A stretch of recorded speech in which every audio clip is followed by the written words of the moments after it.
봉독하겠습니다. 호세아서 14장 1절로 마지막 절 9절까지 제가 봉독합니다. 이스라엘아, 내 하나님 여호와께로 돌아오라. 내가 불의함으로 말미암아 엎드러졌느니라. 너는 말씀을 가지고 여호와께로 돌아와서 아뢰기를, 모든 불의를 제거하시고 선한 바를 받으소서. 우리가 숫송아지를 대신하여 입술의 열매를 주께 드리니이다. 우리가 앗수르의 구원을 의지하지 아니하며 말을 타지 아니하며 다시는 우리 손으로 만든 것을 향하여 너희는 우리의 신이라 하지 아니하오리니 이는 고아가 주로 말미암아 긍휼을 얻음이니이다 할지니라. 내가 그들의 반역을 고치고 기쁘게 그들을 사랑하리니 나의 진노가 그에게서 떠났음이니라. 내가 이스라엘에게 이슬과 같으리니 그가 백합화같이 피겠고 레바논 백향목같이 뿌리가 박힐 것이라. 그의 가지는 펴지며 그의 아름다움은 감람나무와 같고 그의 향기는 레바논 백향목 같으리니 그 그늘 아래 거주하는 자가 돌아올지라. 그들은 곡식같이 풍성할 것이며 포도나무같이 꽃이 필 것이며 그 향기는 레바논의 포도주 같으리라. 에브라임의 말이 내가 다시 우상과 무슨 상관이 있으리요 할지라. 내가 그를 돌아봐 대답하기를 나는 푸른 잣나무 같으니 내가 나로 말미암아 열매를 얻으리라 하리라. 누가 지혜가 있어 이런 일을 깨달으며 누가 총명이 있어 이런 일을 알겠느냐. 여호와의 도는 정직하니 의인은 그 길로 다니거니와 그러나 죄인은 그 길에 걸려 넘어지리라. 아멘. 독일의 시인 하인리히 하이네라는 사람이 1856년에 침대에 누워서 죽음을 기다리고 있었습니다. 사제가 마지막으로 기도를 해주기 위해서 들어와서 하나님이 당신을 용서하실 것입니다 라고 말했습니다. 그러자 하인리히는 물론 하나님은 용서하실 것입니다. 용서는 하나님이 꼭 해야 되는 일이니까요. 용서가 It is his job 이렇게 대답했습니다. 과연 그럴까요? 용서는 하나님이 꼭 해야 될 의무가 있는 책임일까요? 우리는 마음대로 즐기면서 산 후에 하나님은 용서할 의무가 있으니까 용서하시오 라고 그렇게 요구할 수 있을까요? 죄를 용서하는 것과 죄를 용납하는 것은 크게 다릅니다. 아무 조건 없이 죄를 용서하는 것은 죄를 용납하는 것입니다. 하나님의 사랑은 무조건적인 사랑이지만 하나님의 용서에는 조건이 있습니다. 하나님의 용서를 받기 위해서는 반드시 진정한 회개가 선행되어야 합니다. 그러므로 요한 1서 1장 9절은 말씀합니다. 만일 우리가 우리 죄를 자백하면 만일 자백을 하면 하나님은 미쁘시고 우러우사 우리를 사하실 것이요 모든 불의에서 깨끗게 하실 것이다. 조건을 말씀하고 있습니다. 오늘 본문 2절로 3절은 회개 기도문이라고 할 수 있습니다. 반드시 회개를 해야 죄 용서를 받는데 어떻게 회개를 해야 되지요? 이렇게 회개를 하라 가르쳐주는 기도문이라고 할 수 있습니다. 2절에 보면 말씀을 가지고 여호와께 돌아와서 아뢰기를 이라는 구절이 있는데 이 말씀은 꼭 하나님의 말씀처럼 그렇게 보입니다. 영어 성경들을 보면 words나 confessions라고 되어 있습니다. 네가 회개할 그 말들을 가지고 와서 하나님께 말하라, 하나님께 아뢰라 그런 뜻입니다. 이렇게 회개 기도하라 그런 뜻입니다. 오늘 본문 2절로 3절에 보면은 회개할 때 우리가 기도할 때 꼭 있어야 되는 중요한 세 가지를 말씀합니다. 첫 번째는 죄를 인정해야 합니다. 이스라엘 백성들은 자신들의 죄를 용납했습니다. 그러나 하나님은 용납하지 않으셨습니다. 1절에서 말씀합니다. 내가 불의함으로 말미암아 엎드러졌느니라.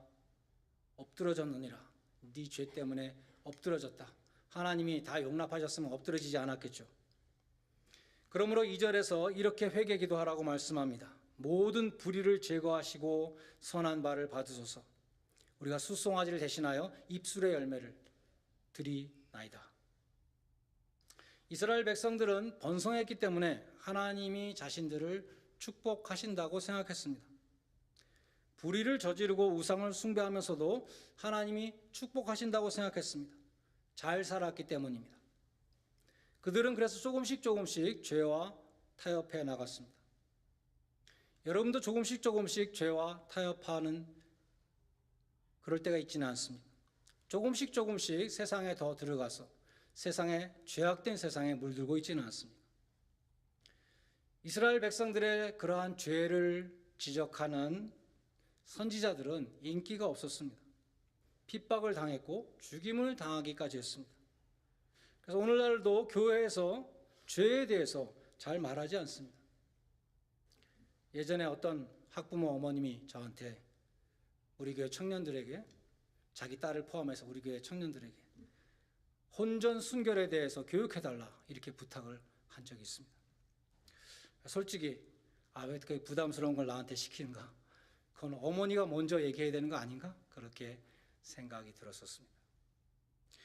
우리 청년들에게 제가 맨날 혼전 순결 한다면, 저 목사님은 100년 전에 살다가 지금 타임머신 타고 온 골동품이다 이렇게 생각할지도 모르겠습니다.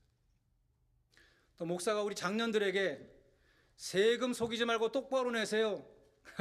제가 맨날 그렇게 얘기한다면 11조 정직하게 내라는 말도 듣기 힘든데 교회까지 와서 세금 똑바로 내라는 말 들어야 되냐?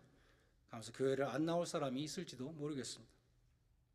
그래서 교회에서는 그런 거북한 주제들을 될 수 있는 대로 말하지 않고 달콤한 사랑에 대해서 많이 얘기를 합니다. 죄와 심판과 보혈을 강조하는 그러한 교회는 21세기 포스트 모던에 어울리지 않는 아주 세련되지 못한 그런 교회로 여겨지는 것입니다. 오늘날 사람들은 무엇보다도 자신의 죄를 너그럽게 용납합니다. 예수님처럼 완벽한 사람이 어딨어? 이만하면 됐지. 이만하면 나는 비교적 상당히 괜찮은 사람이야 라고 자부합니다. 그러나 하나님은 죄를 추호도 용납하시지 않습니다. 그만하면 합격이다, 양호하다 이렇게 인정해 주시지 않습니다. 죄를 인정하고 회개하고 돌아오라고 말씀합니다. 그러면 널리 용서하시겠다고 약속하십니다. 하나님은 죄를 용납하지 않으시기 때문에 진정한 회개가 없으면 용서가 없습니다. 회개는 자신의 죄를 인정하는 것에서 출발합니다. 그래서 영접 기도에 사형리에 보면은 내가 예수를 믿겠습니다. 그러면 나를 따라 하십시오. 이것이 영접 기도입니다. 그 첫 문장이 I am a sinner 그것입니다. 눈물을 흘리며 뉘우치는 것은 회개의 출발입니다. 거기서 그치면 회개가 아니라 후회받게 되지 않습니다. 죄를 떠나서 하나님께 돌아와야 온전한 회개를 이루는 것입니다. 회개는 방향의 전환을 의미합니다. 그래서 오늘 1절에 보면 내 하나님 여호와께 돌아오라. Return. 죄를 향하여 가던 발걸음을 멈추고 뒤로 돌아서 유턴해서 죄악된 행실과 습관을 뒤로 하고 우상을 뒤로 하고 하나님을 향하여 돌아오라는 것입니다. 그것이 회개입니다.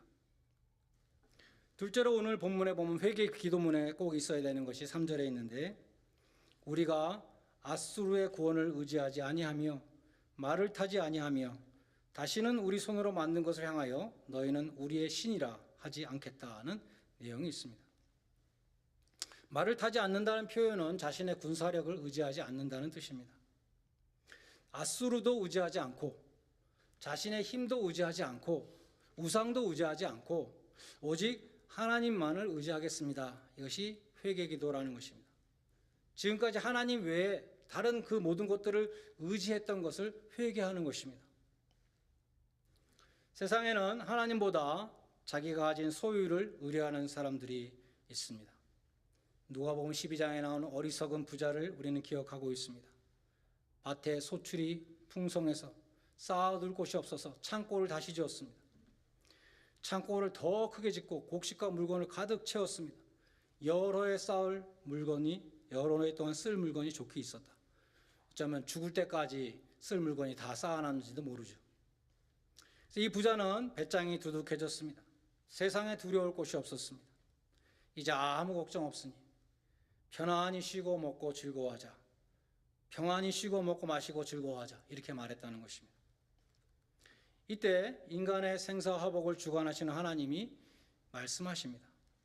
어리석은 자여, 오늘 밤에 내가 네 영혼을 취하여 갈 것인데 그러면 네가 쌓은 이 모든 재물이 누구 것이 되겠는가? 이 부자는 어리석게도 재산을 믿었습니다. 재산으로부터 힘을 얻고 재산으로부터 평안을 얻고 재산으로부터 기쁨을 얻었습니다. 근데 그의 마음속에 그래서 하나님이 계신 게 아니라 재물이 가득 차 있었습니다. 재물이 그의 믿는 하나님이었습니다. 이 사람에게 만유의 주권자 되시는 하나님 말씀하십니다. 어리석은 자여, 내가 오늘 너의 영혼을 취한다면 그 재물이 무슨 소용이 있겠느냐. 또 세상에는 하나님보다 자기 자신을 믿는 사람들이 있습니다. 야고보서 4장은 장래를 장담하는 어리석은 사람에 대해서 말씀합니다. 그 사람이 이렇게 말합니다. 내가 오늘이나 내일 어떤 도시에 가서 장사해서 1년 동안 장사해서 많은 이득을 볼 것이다. 자신의 지혜와 능력을 믿는 사람입니다. 이 사람의 마음속에는 하나님의 인도하심이나 보호하심 같은 것은 없습니다. 내가 이 일을 이룰 것이라는 자신감이 가득 차 있습니다. 이 사람의 마음 중심에는 하나님이 계시지 않고 자기가 들어있습니다. 자아가 가득 차 있습니다. 자신감으로 가득 차 있습니다. 하나님이 이 사람에게 뭐라 그랬을까요? 네가 내일 일을 알지 못하는도다. 내일 일도 모르면서 어떻게 이렇게 미래에 대해서 자신하느냐. 잠깐 보이다가 사라지는 안개와 같이 덧없는 인생을 사는 자여, 너는 말하기를 주의 뜻이면 내가 살기도 하고 이런저런 일을 하겠습니다. 이렇게 하나님을 인정하라는 것입니다. 허탄한 자랑하지 말고 하나님의 주권 앞에 겸손하게 엎드려서 주님의 뜻이면, 주님이 허락하시면 나의 생명이 연장될 것이고 주님이 허락하셔야 이런저런 일을 내가 이룰 것입니다. 하나님을 인정하라고 그랬습니다. 잠언 16장 3절에 너의 행사를 여호와께 맡기라. 그리하면 너의 경영하는 것이 이루리라. 세상에는 또 다른 사람을 믿는 어리석은 사람들도 많이 있습니다.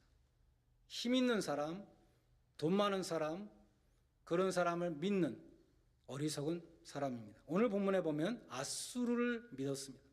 이스라엘은 때마다 아수르에 가서 구원을 요청했습니다. 그런데 아이러니하게도 북이스라엘이 누구한테 멸망했죠? 아수르에게 멸망을 당했습니다. 동시대에 남유다에서 사역했던 이사야는 남유다 사람들의 어리석음을 말합니다. 아수르가 쳐들어오니까 이 남유다 사람들은 또 애굽으로 달려갔습니다. 도움을 구하러 애굽으로 내려가는 자들은 화했을진저 그들은 말을 의지하며 병거의 많음과 마병의 심히 강함을 의지하고 이스라엘의 거룩한 자를 앙모하지 아니하며 여호와를 구하지 않는도다. 내 힘으로 해결할 수 없는 급한 일이 생겼을 때 하나님께 구하지 않고 다른 사람에게 도움을 청하는 어리석음을 말씀합니다. 유다 사람들의 마음속에는 북이스라엘 사람들과 마찬가지고 전능하신 하나님이 없었습니다. 아수르, 애굽, 이 힘센 강대국에 의지하고자 하는 마음밖에 없었습니다. 그들의 하나님은 강대국의 군사력이었습니다. 이사야 선지자는 그들에게 하나님의 심판을 선포했습니다. 애굽은 사람이요 신이 아니며 그 말들은 육체요 영이 아니라 여호와께서 그 손을 펴시면 돕는 자도 넘어지며 도움을 받는 자도 엎드러져서 다 함께 멸망하리라. 그래서 우리는 이 성경에 나오는 세 가지의 하나님보다 재물을 믿는 사람, 하나님보다 자신을 믿는 사람, 하나님보다 다른 사람을 믿는 사람, 이 세 가지를 보게 됩니다. 하나님은 이들에게 어리석은 자요, 허탄한 자요, 화를 자초하는 사람이라고 말씀합니다. 우리가 바로 그런 사람이었다면 불신앙을 철저히 회개하고 돌이켜 하나님만을 믿고 의지하는 하나님의 백성이 되어야 할 것입니다. 그것이 회개입니다. 마지막 세 번째로 회개 기도문에는 3절 후반부에 고아가 주로 말미암아 긍휼을 얻음이니이다 이렇게 기도를 마칩니다. 예수님은 하나님을 떠난 그 인간에 대해서 아버지를 떠난 탕자로 비유하셨습니다. 아버지를 떠난 탕자는 고아와 같았습니다. 하나님을 떠난 이스라엘 백성은 마치 고아와 같다고 말씀합니다. 하나님을 등지고 죄와 짝하여 사는 사람은 영적인 고아입니다. 고아가 어떻게 아버지의 사랑을 회복할 수 있습니까? 불순종을 회개하고 아버지께 돌아와야 하는 것입니다. 그래야 하나님의 긍휼을 얻을 수 있습니다. 예수님이 이렇게 기도하라고 가르치신 주기도문에 보면 제일 먼저 하나님을 불러야 됩니다. 기도의 대상을 불러야 되는데 하늘에 계신 우리 아버지여 이렇게 부르라고 말씀하셨습니다. 하나님은 추상적인 존재가 아니라 인격을 가진 하늘 아버지라는 것입니다. 하늘 아버지라는 말은 하나님의 권능과 사랑을 동시에 나타냅니다. 하나님이 하늘에 계시다는 것은 하나님의 높으심과 초월성을 보여줍니다. 온 우주의 창조자로서 그 온 우주 만물을 운행하시는 주권자로서 갖고 계신 권능을 가리킵니다. 죽이기도 하고 살리기도 하시고 상하게도 하시고 낫게도 하시는 전능자이심을 가리킵니다. 그에 반해서 아버지라는 말은 우리를 자녀로 돌보시는 아버지의 사랑을 보여줍니다. 자녀들을 긍휼히 보시고 그들의 간구에 귀 기울이시는 아버지를 보여줍니다. 너희 중에 누가 아들이 떡을 달라 하면 돌을 주며 생선을 달라 하면 뱀을 줄 사람이 있겠느냐? 너희가 악한 자라도 자식에게 좋은 것으로 줄 줄 알거든. 하물며 하늘에 계신 너희 아버지께서 구하는 자에게 좋은 것으로 주시지 않겠느냐? 하나님의 사랑은 가장 좋은 것으로 자식에게 주고자 하는 그러한 아버지의 사랑입니다. 그런데 우리가 간과하기 쉬운 점은 하늘에 계신 아버지여가 아니라 하늘에 계신 우리 아버지여 이렇게 부르라고 하셨다는 것입니다. 그냥 하늘에 계신 아버지여 하면 될 것 같은데 왜 꼭 예수님은 우리라는 말을 넣으라고 하셨을까요? 거기에는 우리가 한 하나님을 아버지로 모신 한 가족이라는 중요한 의미가 들어가 있습니다. 부모의 입장에서는 자식들이 화목하게 잘 사는 것이 제일 고마운 일입니다. 그것이 바로 하나님 아버지의 마음입니다. 유대인과 이방인처럼 정말 섞이기 힘든 사람들이지만 그런 사람들이 모였다 하더라도 다 한 아버지의 자녀들이기 때문에 한 가족으로 화목하기를 원하시는 것입니다. 형제가 연합하여 동거함이 어찌 그리 선하고 아름다운고 시편 133편 1절이 바로 아버지의 마음인 것입니다. 그러므로 예수님은 하나님을 부를 때에 우리 아버지라고 부르라 그렇게 하셨습니다. 왜 우리가 모여서 예배를 드립니까? 하나님이 우리 아버지이시기 때문입니다. 하나님은 나의 아버지일 뿐만 아니라 한 교회를 섬기며 함께 예배드리는 모든 사람의 아버지라는 것을 기억해야 합니다. 그러므로 예수님은 말씀하시기를 예물을 제단에 드리다가 오늘날로 말하면 예배드리러 왔다가 형제에게 원망 들을 만한 일이 생각나거든 예물을 제단 앞에 두고 먼저 형제에게 가서 화해한 다음에 그 다음에 와서 예물을 드리라 이렇게 말씀하셨습니다. 형제와 불화한 상태에서 드리는 예배는 하나님 앞에 아름답지 못하다는 것입니다. 하나님은 우리가 사랑으로 하나가 되어서 하나님을 섬기기를 원하십니다. 하나님은 우리 모두의 아버지이시기 때문에 모든 자녀들이 서로 사랑하고 화해하는 가운데 예배드리시기를 원하십니다. 형제를 향하여 불편한 마음을 품고 드리는 예배를 하나님은 기뻐 받으시지 않는다는 것입니다. 하나님은 자녀들이 마음을 합하여 드리는 예배를 기뻐하십니다. 기도도 혼자 하는 것보다 모여서 기도하는 걸 기뻐하십니다. 단 두 사람이라도 함께 기도하라고 그랬습니다. 너희 중에 두 사람이 땅에서 합심하여 무엇이든지 구하면 하늘에 계신 내 아버지께서 저희를 위하여 이루게 하시리라. 한 하나님을 아버지로 모신 교회에는 내 몸과 같이 사랑해야 될 이웃들만이 있습니다. 한 하나님을 아버지로 모신 교회에는 형제 자매만이 있습니다. 식구라는 말이 있죠. 식구는 한자로 먹을 식자, 익부자, 함께 먹는 사람들입니다. 온 가족이 한 식탁에 둘러앉아 함께 식사를 하는 것이 얼마나 큰 행복인지 모릅니다. 그래서 가족은 함께 먹는 게 한 가족입니다. 일도 함께 하죠. 우리 교회가 예배도 함께 드리고 친교도 함께 하고 봉사도 다 함께 하는 그런 한 가족이 되기를 간절히 바랍니다. 말씀을 맺습니다. 회개는 죄를 인정하고 죄를 떠나는 것입니다. 나아가 하나님께로 돌아와 하나님만 믿고 의지하는 것입니다. 그러한 자녀들을 하나님은 고아와 같이 버려두지 아니하시고 아버지의 긍휼을 베풀어 주십니다. 하나님이 미워하시는 죄와 우상을 버리고 하나님만을 향하여 살아가는 복된 자녀들이 되시기를 주님의 이름으로 간절히 축원드립니다. 기도하시겠습니다. 이 시간 통성으로 한번 같이 기도하겠습니다. 여러분은 죄를 용납하며 살고 있지는 않습니까? 죄와 타협하며 죄악된 세상과 타협하며 하나님의 심판과 징계를 쌓아가고 있지는 않습니까? 하나님은 죄를 용납하지 않으십니다. 그러나 진정으로 회개하는 자에게 용서를 베풀어 주십니다. 이 시간 기도하기를 원합니다. 주님, 나의 죄를 깨닫게 하옵소서. 깨달은 죄를 뉘우치는 데 그치는 것이 아니라 죄를 버리고 하나님보다 더 믿고 사랑하는 우상도 버리고 하나님께로 돌아오게 하옵소서. 그래야 아버지 하나님의 긍휼을 잊게 하옵소서. 다시 통성으로 잠시 기도하시겠습니다. 하나님 아버지, 저희들이 불의를 행하며 우상을 숭배하며 하나님의 징계를 쌓아가는 그러한 자들이 아니라 지은 죄를 늘 기억하며 회개하고 그 죄악을 버리고 우상을 버리고 하나님 앞에 돌아와 아버지의 긍휼을 받는 복된 백성들이 되게 하여 주시옵소서. 하나님 아버지, 죄상을 받고 하나님의 빛된 자녀로 살게 하여 주시옵소서. 하나님보다 더 믿고 사랑했던 의지하였던 그 모든 우상을 마음에서 제하여 버리고 하나님만을 믿고 의지함으로 백합화와 같고 감람나무와 같고 백향목과 같이 되시라고 하신 그 하나님의 그 약속을 받아 누리는 저희들 되게 하시기를 간절히 원합니다.